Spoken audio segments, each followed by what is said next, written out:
Assalamualaikum warahmatullahi wabarakatuh. Terima kasih Bang atau Mas Edi sudah bersedia untuk kami wawancara terkait kegiatan program Indonesiana dukungan institusional Indonesia kepada kami Yayasan Tadulako Kota Komunitas Seni Tadulako. Ada beberapa pertanyaan yang ingin kami tanyakan ke Mas Edi. Yang pertama, apa aktivitas kelembagaan atau berlembaga selama ini yang dijalani sama Mas Hedi dalam kurun waktu beberapa tahun atau beberapa bulan terakhir? Iya, Waalaikumsalam warahmatullahi wabarakatuh. Yang pertama, saya ucapkan terima kasih. Saya telah dijadikan salah satu narasumber pada kegiatan program ini. Kegiatan kesenian yang saya lakukan sekitar 3 atau 4 tahun terakhir masih berproses.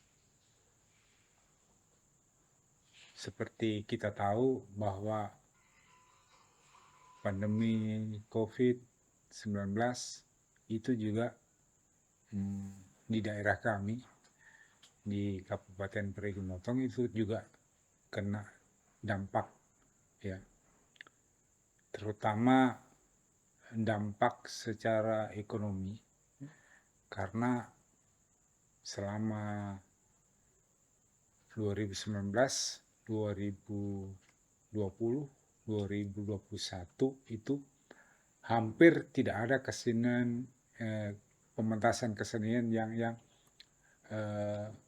dilakukan, karena semua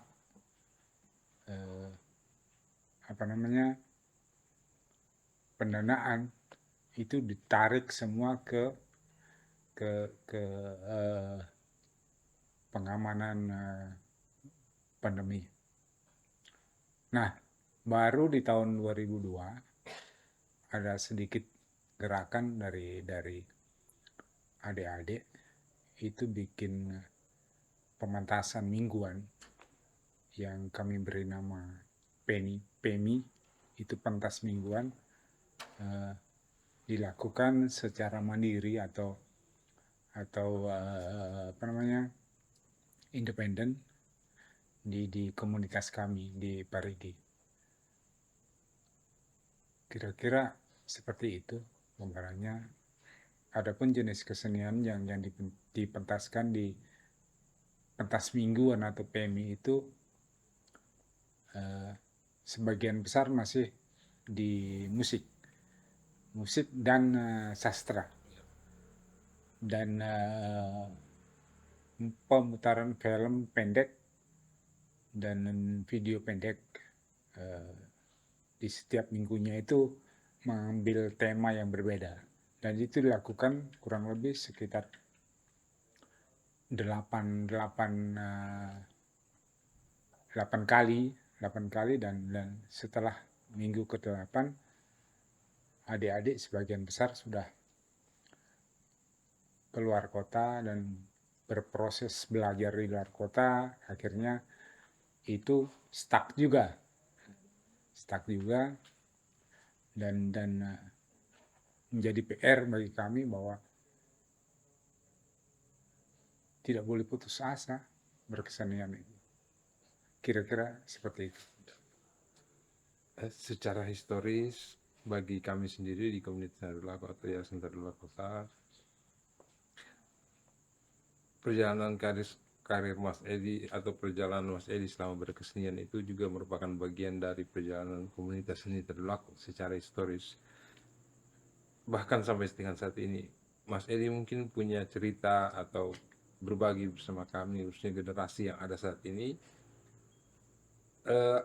apa atau bagaimana awal-awal bergabung dengan komunitas ini Tadulako?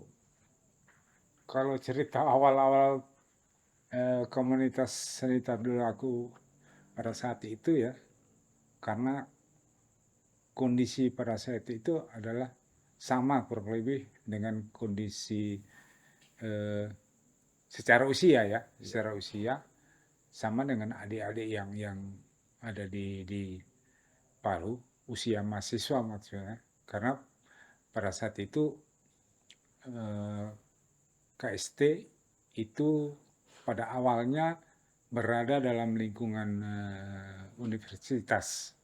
Dalam hal ini Universitas Tadulako. Nah, itu 93. Kemudian 95 pasca Pekan Seni Mahasiswa yang diadakan kebetulan Jakarta pada saat itu jadi tuan rumah, dan kita full tim dari Sulawesi Tengah, bukan cuma Untat yang terlibat, tapi ada saat itu ada IAIN, ada UNISA, ada Stisipol, ada STIE yang terlibat di dalam, termasuk Unismu pada saat itu.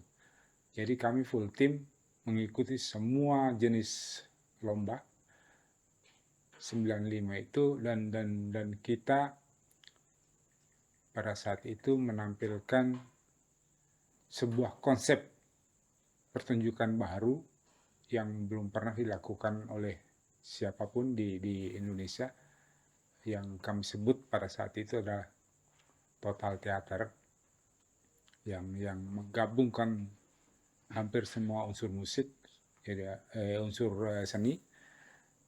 Jadi ada unsur musik di situ, ada unsur tari, ada unsur gerak teater, ada sastra, unsur instalasi dan sebagainya. Nah, semangat kami pada saat itu seperti yang saya rasakan hari ini ketika kita ketemu dengan adik-adik usia mahasiswa. Begitu idealisnya sampai kami rela tidak mendapatkan tempat tidur di dalam perjalanan. Naik kapal pada saat itu. Belum ada pesawat. Pesawat jauh lah dari pendanaan yang kami dapat pada saat itu. Nah, setelah selesai Peksiminas 95,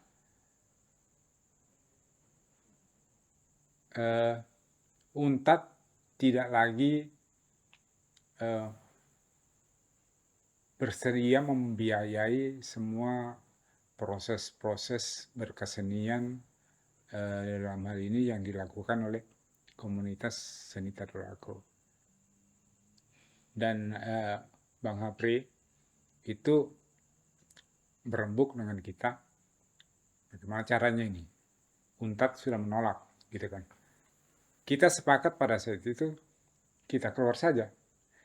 Kita bawa saja itu KST keluar dari Untat. Meskipun tetap bawa nama Tadulako, tapi kemudian sejak 95 itu sudah tidak dibawahi oleh Untat lagi. Kita independen. Dan kemudian kita mendapatkan respon dari Yayasan Kebudayaan Sulawesi Tengah oleh almarhum Pak Masudin Masuda. Pada saat itu kami bercerita, dialog dengan beliau, dan diterimalah kita di kediamannya pada saat itu di Jalan Tendean, yang di ujung itu, yang rumah kedua sebelah kiri, nomor 3 kalau tidak salah. Jadi di situ ada bangunan kecil yang terbuat dari kayu, yang pada saat itu digunakan oleh beliau untuk menjadi semacam kantor redaksi buletin atau majalah, saya lupa, yang namanya Vinca. Itu buletin itu, atau jurnal kebudayaan yang bernama Vinca. Sejak saat itu 95 sampai kemudian kita berproses di situ, kemudian pementasan di Palu Golden Hotel itu 96. Akhirnya kita dapat link untuk mengikuti Yogyakarta Gambaran Festival yang pertama. Itu 96 di Jogja. Kita masih membawa tema Tadula Kota tadi itu yang kita bawa dari Jakarta, yang sudah kita pentaskan di Jakarta, dan di Jogja dipentaskan lagi, tapi dihilangkan sudah unsur teaternya. Bukan dihilangkan, tapi di porsinya dikurangi. Jadi teater di situ hanya dilakukan oleh 2 orang kalau tidak salah, teman Eman dan 3 orang, Eman, Mira, dan almarhum Yanti.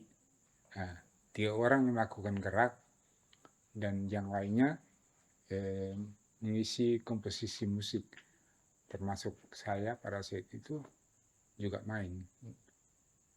Nah, kemudian 97 kita diundang di Festival Danau Poso. Festival Danau Poso tampil full lagi. Jadi geraknya full, teaternya full, musiknya full. Kita tampil di Festival Danau Poso yang pertama di Tentenan. Lanjut 97 kita diundang lagi di Surabaya, Festival Seni Surabaya, dengan konsep atau bentuk pertunjukan yang sama, masih dengan teater dan musiknya. Nah, 98 awal itu sebelum krisis moneter, diundang lagi di Festival Seni Surabaya. Festival Seni Surabaya itu juga dalam bentuk konsep yang sama, masih teater, menyatu dengan musik, dengan tari, dan seterusnya. Pasca krisis, di ujung-ujung krisis, di tahun 99 awal, itu pasca krisis, itu tidak ada lagi pertunjukan. Tidak ada lagi kita diundang, karena pada saat itu dolar yang awalnya itu 3.500 menjadi 8.500. Jadi dana produksi tiada lagi, habis untuk membayar dolar. Nah, kemudian 99 pasca krisis kita diundang lagi di Surabaya, Festival Kalimas. Festival Kalimas yang mengundang masih Dewan Kesenian Jawa Timur, tapi panggungnya sudah bukan di Gedung Kesenian lagi. Panggungnya di atas sungai. Panggungnya di atas sungai yang tampil di pinggir sungai sebelah sana, yang menonton dari sungai sebelah sini. Jadi pemain kalau mau main menyeberang dulu, pakai perahu kecil, perahu kayu, itu asiknya. Jadi panggung di sebelah, menurut saya itu panggung yang paling asik sih, karena mengambil efek pencahayaan dari seberang ditembak ke air itu kan bergerak gitu, ada dia punya riak, dan efeknya ke panggung sangat artistik. Nah, lanjut ke tahun 2000 itu pecah konflik Poso ya. Pecah konflik Poso. Pasca konflik kita diundang lagi main di Gedung Wanita pada saat itu ya. Gedung Wanita membawakan tema potret rupa dan bunyi karena ada pameran foto di situ, ada pameran seni rupa, dan ada bentuk pertunjukan teater dan sebagainya. Kira-kira semangat seperti itu yang pada saat itu belum ada komunitas di Palu yang terbentuk ya pada saat itu. Jadi kami jadi semacam trendsetter, kemudian diikuti bermunculanlah komunitas-komunitas baru yang mengambil kira-kira genre yang mirip-mirip dengan kami, dengan komunitas seni Tadulako. Jadi semangatnya sangat Ya. sangat militan lah, gitu, sangat militan kalau bisa dibilang. Demikian.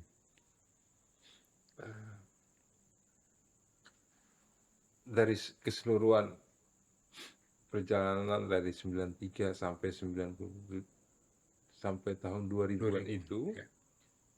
dari seluruh puncak-puncak karya seni itu atau pertunjukan yang hasil-hasil karya komunitas Tadulako, ada tidak yang menurut Mas Edi itu ini bagian paling spektakuler gitu, ini pertunjukan paling dahsyat yang menurut Mas Edi rasakan? Ya, Walaupun ada itu yang bagian mana atau karya yang mana? yang menurut saya yang itu konser Tadulako yang akhirnya kelak di kemudian hari diadaptasi menjadi Yayasan Tadulako. Ya, kenapa yayasan itu bernama Tadulako?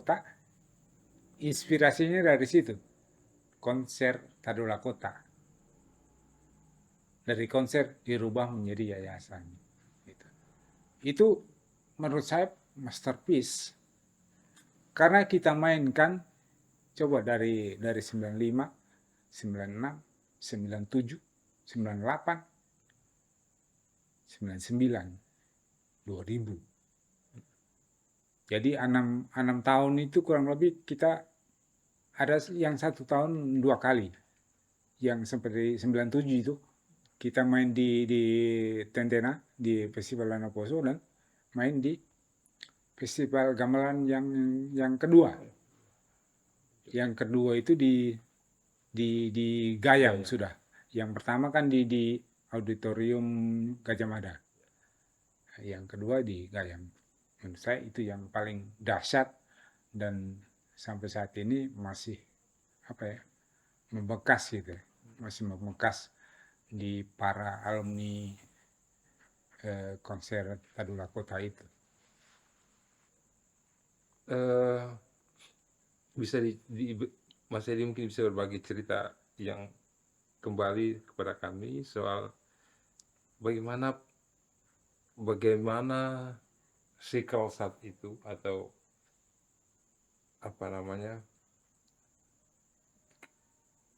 kawan-kawan yang ada di komunitas Tadulako dalam melakukan kerja-kerja kreatif itu dalam pengkaryaan. Ya, pada saat itu semua kita lakukan secara kolektif ya, secara kolektif. Istilahnya ada sedikit ya kita makan sedikit, ya ada banyak kita makan banyak gitu kan. Artinya tidak semua orang melakukan semuanya, tidak. Jadi ada bagian-bagian tertentu yang dilakukan secara spesifik. Misalnya saya lebih ke selain keaktoran juga lebih ke artistik misalnya. Nah, kita di lapangan itu kolektif. Kalau dilihat saya misalnya mengecat cuma sendiri ya semua akhirnya turun tangan gitu kan. Semua supaya cepat terselesaikan. Begitu juga ketika saya nganggur ada pekerjaan administrasi yang butuh misalnya memotong kertas misalnya atau menjilid atau apa bagaimana, karena pada saat itu belum ada ya teknologi penjilitan yang seperti sekarang gitu yang canggih gitu. Jadi semua dilakukan manual. Di samping banyak tenaga yang bisa dimanfaatkan juga mengirit budgeting gitu kan, mengirit biaya produksi seperti itu. Jadi kolektif ya, kami merasa bahwa kita semua yang punya ini gitu. Jadi kita harus sama-sama melakukan secara bersama-sama. Apa itu juga berlangsung di dalam proses penciptaan karya seninya, Mas? Ya, termasuk karena masing-masing sudah paham dia punya tupoksi. Toh, yang melakukan riset ya lakukan risetnya, yang mau apa namanya menerjemahkan riset itu menjadi naskah ya dilakukan itu, meskipun tetap dikeroyok tapi yang mengerjakan eh, seseorang yang memang ahli di situ gitu. Proses itu menurut saya yang membuat energi kami meluap-luap ya, meluap-luap, dan akhirnya itu merembet ke kerja-kerja non kesenian kan, Iya. karena pada saat itu ada juga job ada juga job sampingan Ya. yang imbas apa efek atau dampak dari kerja kerja kreatif di kesenian. Eh, Pasca regenerasi tentu ada banyak perubahan-perubahan yang terjadi saat ini di komunitas seni Tadulako khususnya. Apa harapan Mas Edi terkait proses berkesenian pada tingkat komunitas saat ini dan di masa depan khususnya di komunitas seni Tadulako? Ya, untuk saat ini karena sebenarnya saya tidak pernah tinggalkan rumah ini, saya tidak pernah tinggalkan komunitas seni Tadulako yang membesarkan kami semua pada saat ini. Sampai saat ini kan tidak bisa dipungkiri bahwa embrio kesenian di Sulawesi Tengah ya KST gitu kan, identik itu tidak bisa orang klaim, tidak bisa, karena kita selalu menjadi trendsetter gitu, kita selalu menjadi yang pertama melakukan itu, dan itu secara otomatis sudah terpola di kepalanya kita. Makanya meskipun kita keluar dari rumah ini, di luaran juga spiritnya masih seperti itu, spiritnya masih menggebu-gebu. Nah, kaitannya dengan regenerasi dan masa depan, menurut saya spirit itu yang harus di selalu ditampilkan, selalu dikedepankan. Militansi, jangan nanti berkesenian baru ada uang. Meskipun tidak bisa dipungkiri kita butuh juga, makanya ada usaha sampingan yang tadi saya bilang. Usaha sampingan saya bilang, meskipun itu hanya cukup ya, tidak berlebih, ya itu yang membuat kami pada saat ini masih survive. Adapun teman-teman yang sudah lempar handuk segala macam itu kan, ya itu pribadi masing-masing gitu. Oke, ini agak sedikit bergeser diskusinya. Apa temanya? Kita coba bergeser ke domisili yang saat ini Mas Edi lakukan, tapi tetap dalam rangka kerja-kerja kesenian itu. Kalau dulu Mas Edi berdomisili di Palu dalam kerja-kerja kreatif berkesenian bersama seluruh komunitas yang ada, kini Mas Edi di kabupaten bergeser ke Kabupaten Parimo, tetangga di sebelah. Dan menurut Mas Edi, bagaimana dinamika berlembaga di Kabupaten Parimo saat ini? Oke, saya ingin cerita sedikit. 2006 itu saya sudah tinggalkan Palu, tapi belum permanen. Saya masih bolak-balik Palu Parigi, Palu Parigi. Nah, ketika 98 itu baru saya full.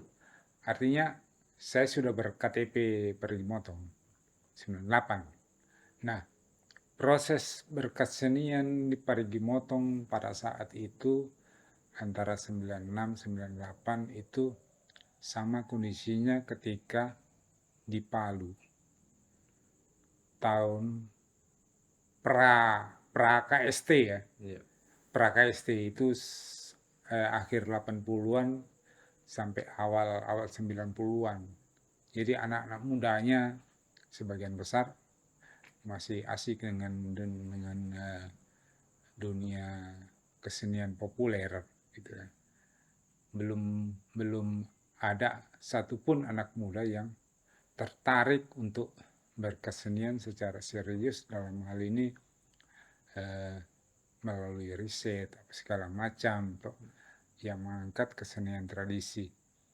Nah, kemudian baru 6 tahun kemudian itu baru saya bisa menemukan wadah yang menurut saya seperti dapat darah segar gitu kan.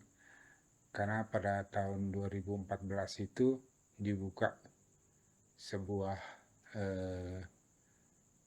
institusi pendidikan yang level universitas atau perguruan tinggi di Parigi.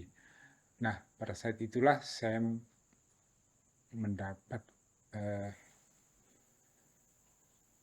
orang-orang atau anak muda yang mau dan bersedia untuk mengeksplor kesenian dan kebudayaan yang ada di Parigi. Nah, sejak saat itulah kesenian di Parigi mulai menggeliat dan berkembang gitu. Kira-kira seperti itu. Iya. Pertanyaan selanjutnya, apa yang menurut Mas Edi saat itu yang menjadi kendala pada proses pengembangan budaya lokal, khususnya di Kabupaten Parigi atau Parigi Motong? Ya, kalau kendala klasik sih, ya, pasti persoalan budgeting itu di mana-mana.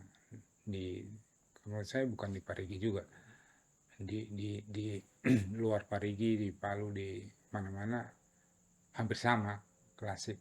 Nah, untungnya pada saat itu saya bilang tadi saya diberi tanggung jawab untuk jadi pengelola institusi pendidikan itu. Jadi secara budgeting untuk mengatasi masalah klasik itu saya tidak kesulitan. Itu selama kurang lebih 3 tahun, 2014, 15, 16. Itu saya tidak kesulitan sama sekali mencari dana. Karena ada dana universitas yang memang untuk pengembangan UKM, unit kegiatan mahasiswa. Nah, kendala yang lain yaitu Parigi pada saat itu praktis saya solo karir gitu kan. Saya solo karir memberikan pemahaman tentang kesenian kepada mahasiswa. Saya undang teman-teman di Palu untuk memberikan workshop. Sampai Kultur Project itu saya paksa bermain di teras. Pada saat itu, 2015, bermain di teras kampus dengan fasilitas sound system yang minim, itu kan, dengan pencahayaan yang seadanya dan ditonton oleh hampir semua mahasiswa pada saat itu berjumlah sekitar 120-an orang yang menonton, dan saya cukup puas dan adik-adik juga cukup puas. Kendala yang lain seperti yang sangat susah memang penonton.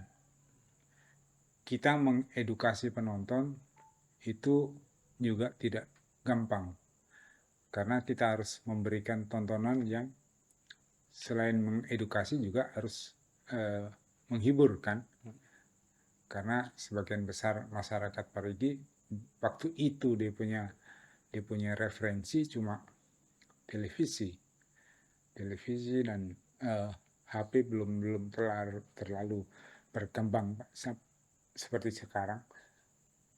Itu mengedukasi penonton. Jadi kalau kita bikin pertunjukan, tiket 10.000 tuh mahal sekali. Tidak ada yang nonton. Bayangkan 10.000 kita sudah dapat ikan satu tempat. Itu kan pertimbangannya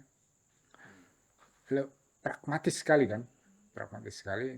Tapi untungnya saat itu kita koordinasi dengan 3 perguruan tinggi yang ada di Parigi, termasuk ke sekolah-sekolah, dan akhirnya dengan promosi yang maksimal kami bikin pertunjukan teater, pertunjukan tunggal teater dengan tema realis Malam Jahanam, karyanya Beting Gubuse. Itu sold out dengan tiket 10.000. Gitu. Kendala klasik yang pertama adalah penonton, yang kedua yaitu tadi SDM masih sangat minim pada saat itu. Kalau sekarang dengan pengalaman itu, saya kebetulan juga dipercaya oleh sekolah SMA Negeri 1 Parigi untuk bukan jadi pembina juga, tapi semacam konsultan, dan akhirnya saya bisa masuki pikiran anak-anak ini, siswa-siswa ini, bagaimana caranya Parigi masa depan itu punya SDM kesenian. Jadi saya mendorong mereka biar cuma 1 atau 2 orang yang melanjutkan studi di luar kota dengan ambil jurusan kesenian. Yaitu sekarang sudah berlangsung, sudah kurang lebih sudah dua angkatan yang sudah masuk ke sana. Insya Allah ini tahun ketiga ini ada lagi sekitar 2 orang atau 3 orang yang masuk. Jadi ke depan saya berharap ketika saya sudah tidak mampu lagi berkomunikasi dan sebagainya, kan ajal tiada yang tahu. Ya, itu saya sudah bisa menarik nafas lega, ya, minimal Parigi tidak lagi di dunia entah berantah di kesenian, begitu. Oke. Terkait lembaga-lembaga kesenian yang Mas Edi sebutkan tadi, yang sampai saat ini atau sejak awal Mas Edi bekerja bersama di Parigi Motong, ada tidak lembaga kesenian yang memang sejak saat itu aktif sampai dengan saat ini? Ya, itu akhirnya kan spirit yang dari KSC tadi saya bawa ke Parigi. Dan alhamdulillah dengan berdirinya komunitas yang awalnya di kampus tadi dan kita sudah bawa keluar, itu menjadi semacam pemicu juga untuk para generasi muda yang ada di Parigi, remaja-remaja, membuat komunitas berbasis kesenian atau kebudayaan tradisi. Jadi sampai saat ini ada sekitar 4 atau 5 kecamatan yang punya sanggar seni aktif. Itu yang di bagian Parigi. Kemudian di bagian utara itu ada sekitar 3. Di bagian selatan itu ada 2. Jadi kurang lebih 10-an lah. 10-an atau lebih sedikit ya.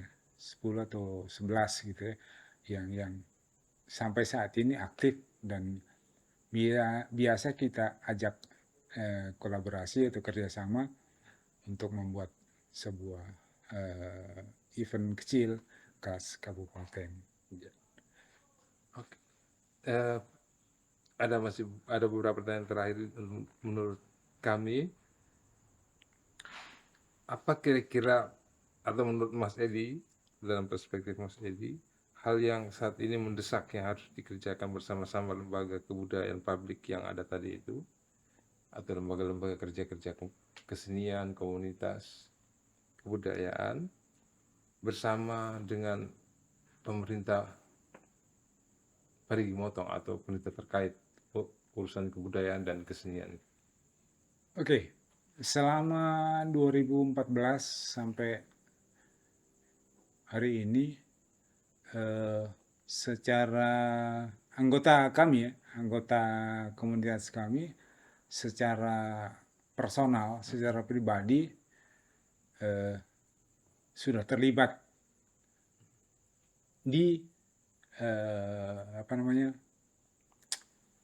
lembaga pemerintahan atau di apa namanya, apa istilahnya, APD apa? OPD. OPD ya. Iya.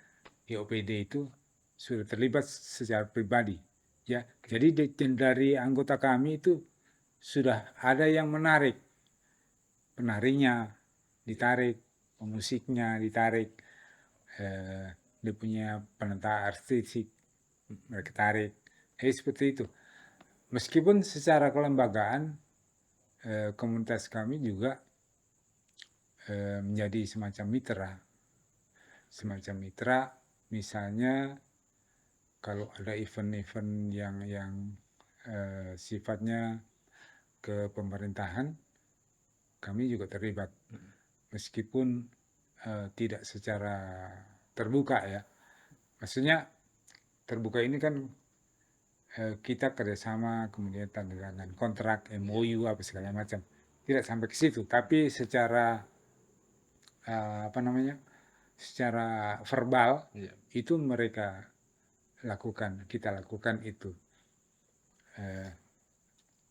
dan itu menurut saya sudah lebih dari cukup ya, untuk itu kan sebuah pengakuan, sebuah pengakuan meskipun tidak diucapkan secara verbal bahwa kita melakukan kerja-kerja dan melakukan regenerasi proses berkesenian di Parigi Motong. Kira-kira hal yang paling mendesak saat ini yang dibutuhkan oleh komunitas lembaga kebudayaan yang ada di Parigi Motong itu apa? Oh ya, kalau yang mendesak ya yang saat ini ada legalitas lembaga.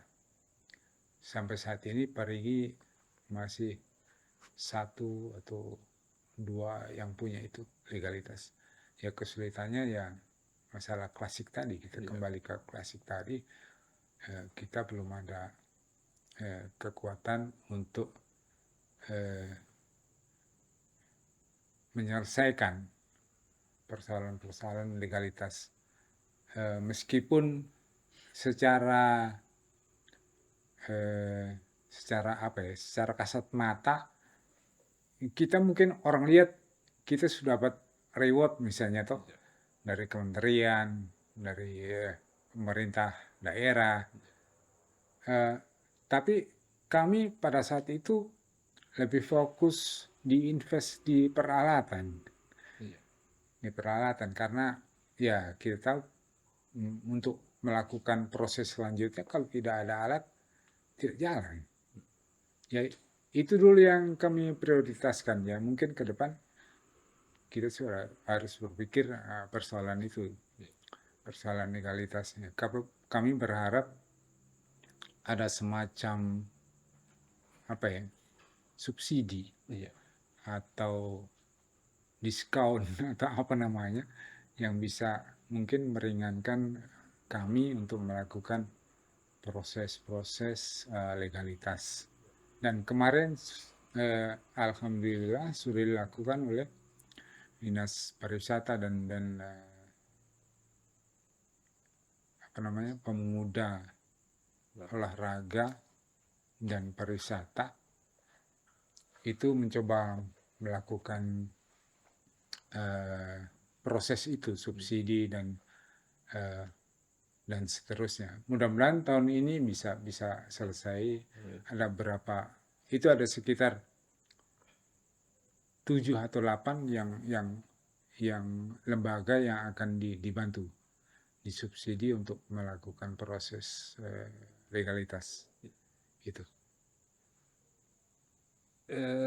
Sepengetahuan Mas Edi, di Parigi Motong, apakah ada budaya atau pengetahuan lokal setempat itu yang dalam pandangan Mas Edi sampai dengan awal tahun sampai dengan saat ini, yang menurut Mas Edi ini akan terancam punah saat ini, Bu?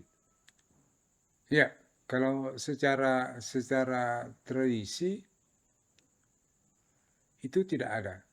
Artinya secara apa ya? Secara kesenian tradisi itu kan ada atau tidak ada pemerintah, proses itu kan berlangsung.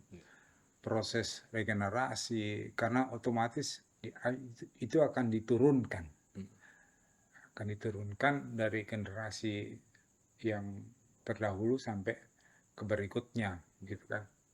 Terlepas dia yang diturunkan ini dia punya garis keturunan atau tidak, kalau yang saya lihat itu tidak tergantung itu.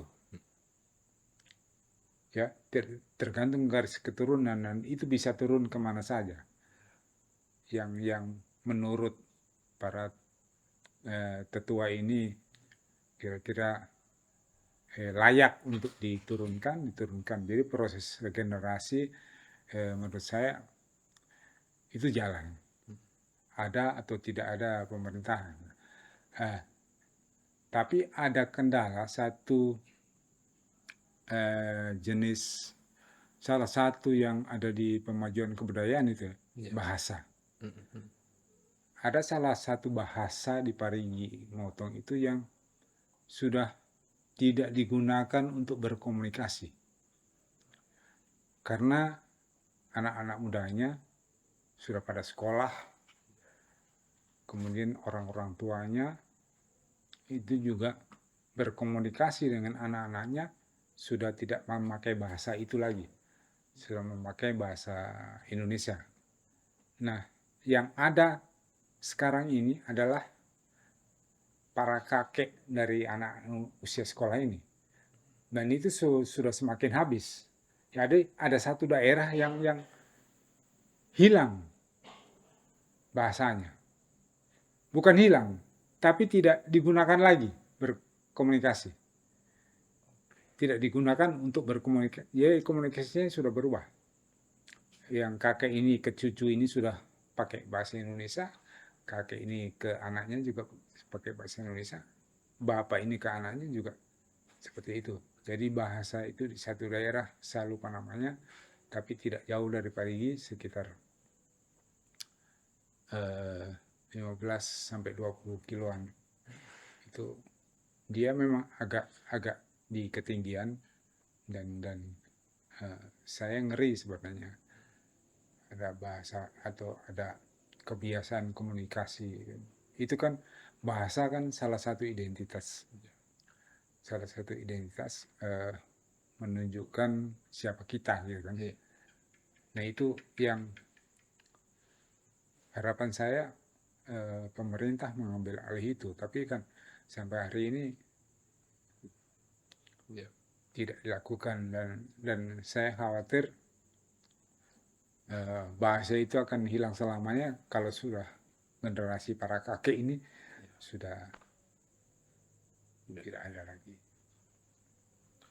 Baik, pertanyaan terakhir untuk Mas Edi. Harapan Mas Edi terkait dengan pemajuan kebudayaan yang di Parigi Motong ini, sekaligus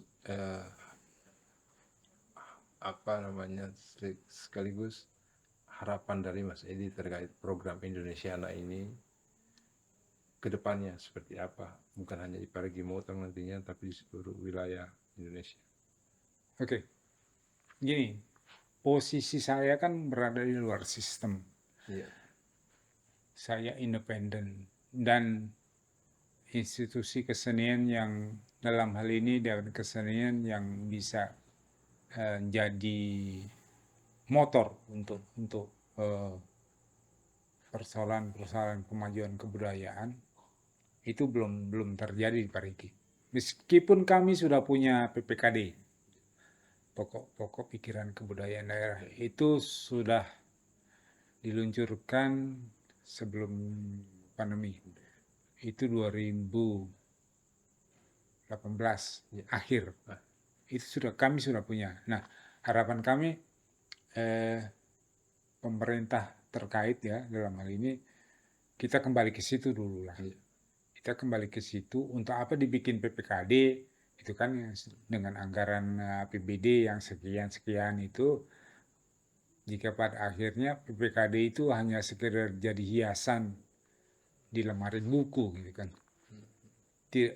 tidak menjadi program yang menyentuh teman-teman pekerja seni di Parigi Motong. Ya harapannya ayo kita buka lagi itu PPKD, kita bahas mana yang jadi prioritas gitu kan. Itu kan PPKD kalau kita ajukan tidak melalui APBD lagi kan, itu kan strike ke kementerian. Sebaiknya ya pemerintah terkait melakukan itu supaya iklim berkesenian di Parigi Motong dan tempat-tempat lain bisa berjalan dinamis, bisa anak mudanya meninggalkan lagi yang namanya narkoba atau segala macam. Itu kan harapan saya seperti itu. Jadi jangan menunggu bola muntah gitu kan. Mari kita menjemput bola. Menjemput bola yang kemudian efek dari seni itu bisa dirasakan secara langsung oleh para pelakunya gitu. Kira-kira seperti itu. Terima kasih banyak Mas Edi Subianto, pelaku seni dari Parigi Motong. Sekali lagi kami ucapkan banyak terima kasih atas kesempatan yang sudah diberikan kepada kami dari teman-teman komunitas seni Tadulako, Yayasan Tadulako Kota, terkait program Dana Indonesiana yang bekerjasama dengan Kementerian Dirjen Kebudayaan dalam program dukungan institusional Indonesiana. Terima kasih.